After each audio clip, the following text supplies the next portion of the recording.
Salam tuan, tolong saya ada hutang dengan Along. Majikan saya dah nak berhentikan saya sebab Along selalu call pejabat. Bini saya dah nak ke mahkamah. Keluarga saya dah pulaukan saya.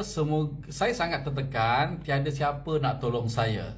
Tuan-tuan, ini adalah mesej yang saya dapat daripada mereka yang membuat pinjaman dengan Along. Tuan-tuan, saya nak bagi tahu anda, saya tidak mampu untuk membantu anda setelah anda mempunyai masalah dengan mereka. Anda negolah sendiri dengan Along tu. Saya hanya boleh mampu anda dapatkan dana dengan kadar faedah terbaik. Kalau boleh saya bantu anda, beri anda punya payslip, beri anda punya bank statement, beri anda punya EPF.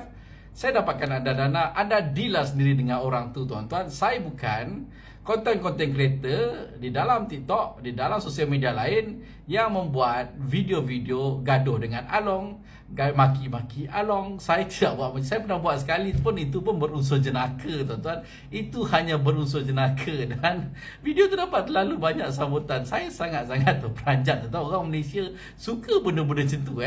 Satu video aku buat aku saut Along. Satu Malaysia, tuan-tuan, 600-700 ribu view kalau tak silap. Dan saya terperanjat.